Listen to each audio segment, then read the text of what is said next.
All right, guys, welcome to another video. Today we're going to talk about where we are going as a kingdom. All right, so obviously I'm in 2268, make lots of videos about it. 68 is in my name. And the rumor has been out there for about 2 months now that we are migrating.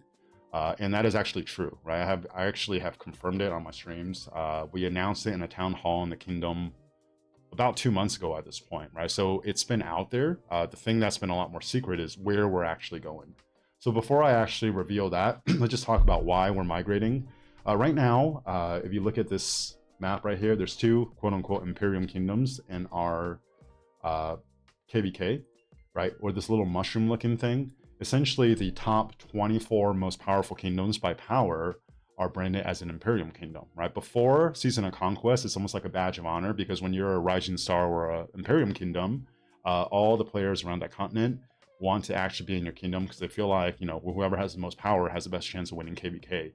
Once you actually get to Season of Conquest, most kingdoms, especially during the off-season, want to actually drop out of Imperium because this allows you to actually bring in a crop of migrants, right? If you are an Imperium, then you only get a special ticket to bring in one player a month, and it essentially just kills a kingdom when you can't bring in new people and you can't drop Imperium. Okay, so the Imperium line used to be a lot higher, right? So only a handful of kingdoms really had to worry and deal with it. Now, in my estimation, somewhere between 100 and 150 kingdoms probably actually have to worry about not getting too fat and then pushing into Imperium before they bring their migrants in. From a leadership's perspective, it's very, very tedious, but also it just makes it where when you have dead weights, it hurts even more because dead weights are like rogues, just people that are like high in power but don't contribute at all. They also get counted towards your Imperium burden, right? So in 2268 specifically, we estimate there's about 1.5 to 2 billion power worth of dead weights in the kingdom. So we go to a newer, cleaner kingdom without the dead weights. Another way to think about it is from an Imperium's perspective, we could have 15 to 20 more 100 million power players. Hopefully max tech, right? 7 marches in our actual Imperium power will actually be the same, right? So if we fought someone else with our exact same profile, but we have 15 to 20 more 100 mil power players, we will have a massive advantage, right? So that's why, that's one of the main reasons why we're going there.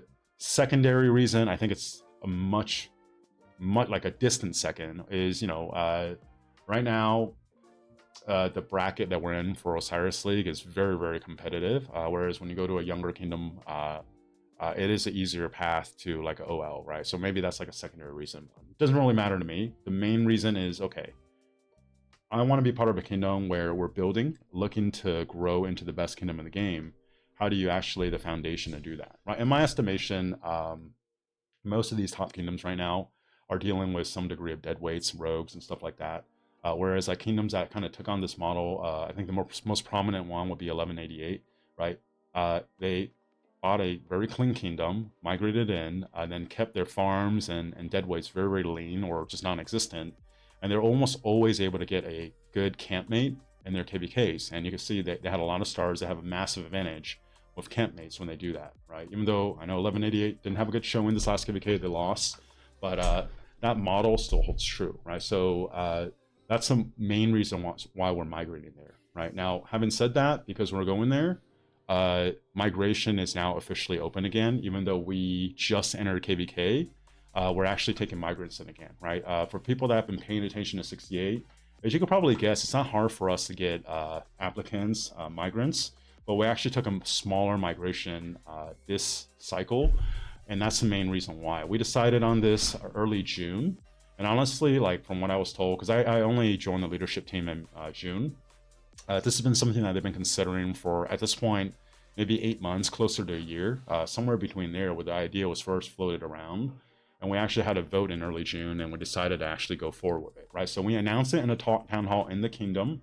That was when SW was still there. They were able to join the town hall, so they all knew what was going on. It's not a secret, right? Everyone at this point, if they heard the rumor, they heard that rumor that we're leaving. They just don't know where we're going yet, right? But that's actually the reason why we're going. And we took a smaller migration just because over half the migrants that we did accept, we told them about this plan, and they chose to actually join us directly in the new kingdom, as opposed to going to 68, and then having to migrate again really, really soon, right? So starting the next few days, we're going to start actually bringing migrants in that we already accept on our list, and this will be all the way through until our next KVK. But this does mean that our migration is open again.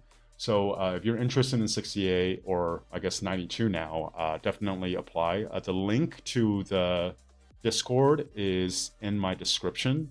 And if you do apply, I'm one of the migration officers. I literally review every single application if you do submit an application.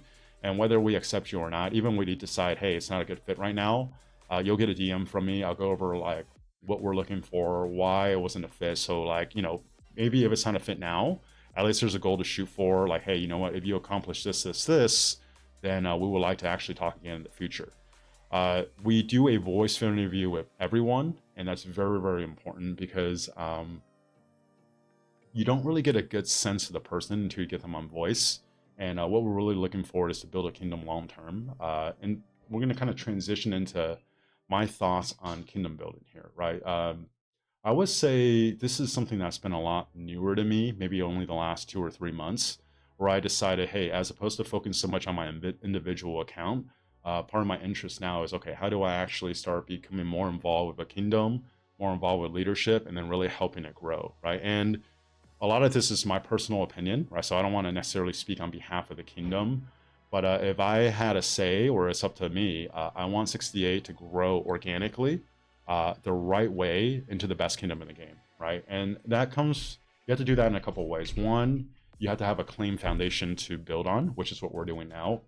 Two, you want a team of leaders. So you don't just want like one person that's like a single point of failure. If the person gets burned out or the person's gone, the kingdom falls apart, right? You want a good solid team, and you want a mix of younger leaders with older leaders. So the older leaders get burned out or they kind of want to take a step back, you have people to actually essentially take the baton and keep running, right? And then obviously there's like from Diplo to running the kingdom to organization, there's all that other stuff that I don't want to get into, but it takes a lot of work, and I think it requires a good team. And part of what we're looking for in migration too, doing the voice interview, not only is it, hey, does somebody kind of get the big picture, are they a good fit for the culture, but also do they have like leadership qualities where if they are interested in the future, usually we like for a person to at least prove themselves for a whole KVK, then they could actually potentially join the team and help out and help grow this kingdom. Going through the experience with SW, right? So where you bring in a lot of people at a short time, I realized that when you bring in a lot of people at once, it makes it very hard to establish a culture, or it makes it very easy to disrupt a culture, right? And then if something for whatever reason doesn't work out, and then you have a big group leave, it's also very, very devastating for the culture. So ideally, when you're building a kingdom, right, you're just slowly accumulating the right people, so you have very, very low turnover. And then once you're quote unquote full, right, it's almost like one in or one out. You could be a lot more selective, and it could be a lot more solid that way. Without knowing the inner workings of a kingdom like 1093, I get a sense that their community there is very strong. Players have been around for a long time. You're not going to get a mass exodus if you lose a KVK, and it seems like a very well-run kingdom. Now, having said that, because of what Lilith is doing with the new Imperium system, right, they're bringing the domain from 800 down to I think like 500. 1093 is dropping some players. So they're going from like 4 alliances down to 2 alliances, which kind of sucks. I wish they actually stayed bigger. But regardless, the community seems really strong, right? If you contrast that with a lot of the other top kingdoms, right now they're taking what I would call like a mercenary model, if you will. A mercenary model is they could reload, right? They have the name recognition, they have a high spend, and they could just bring in a lot of top players. But those players aren't necessarily loyal to the kingdom, and they actually usually have a history of moving around from kingdom to kingdom. When a kingdom is on top, where like a congregate of high power, like strong players gather, they'll just kind of migrate there to play with them.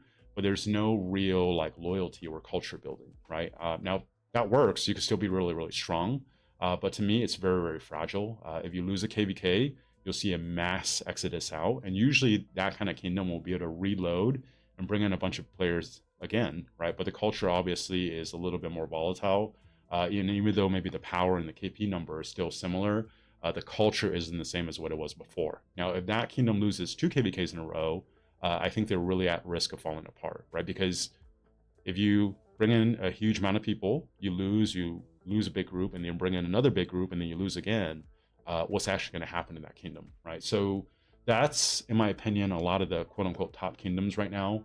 It doesn't mean it can't work, but I don't think 68 our profile or 92 is to build that kind of kingdom, and then two, I don't think that kind of kingdom is as fun to build or play in, and it's not as sustainable and stable in the long term, right? So if any of this resonates with you and you actually want to come start in a new kingdom with us and grow the right way, definitely look and apply.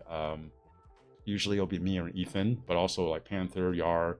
We have several migration officers that reach out to you, and then just be prepared. We do want to do a voice interview, and we want to accept you. A lot of times people ask, hey, what's the KP requirement, or what's the you know, like what the requirement? It a lot of it depends. Obviously, we need a baseline level of performance in KVK, but then a lot of it other just like comes from like how you actually invest in your commanders, how you what you did with your equipment, right? How did you perform, your stats, all that stuff, and then really how you interview, you know, how timely you are with answering, are you on time?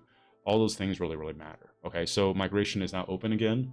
Looking forward to actually seeing your application, but if you've been wondering what's going to happen to 68, now it's official. We are going to a new kingdom, and it's going to be 3092. So let's actually take a look at some of my farms that are there now, right? We actually have farms that's been there since June, doing territory, right? It'll take a while to correct it, but we're actually in 3092. I don't think right now we renamed the alliances yet, but you'll probably see some of the similar letters. Like I assume the main alliance will end up being called SV. But right now we're actually just working on the shells, building credit in the different shells, preparing the kingdom, getting it ready, right? Since 68 just started KVK, we have a little while to prep this. So any new migrant now will actually come directly here. And if you are interested, again, shoot me a message in game or just apply to the Discord. And looking just forward to seeing you there. But you can see this kingdom right now is very lean. Let me actually go to the rankings right here. Right, so you see alliance power here. That's it, right? We have the highest is a 3.7 bill. Not everyone has migrated out yet. The second alliance is 1 bill, and then every other alliance is below 700 million power, right? So it's a very clean, good kingdom to start from.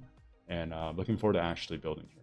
All right, so you guys watch all the way to the end. You haven't yet, please like and subscribe. Really helps out the channel. And I'll talk to you guys next time.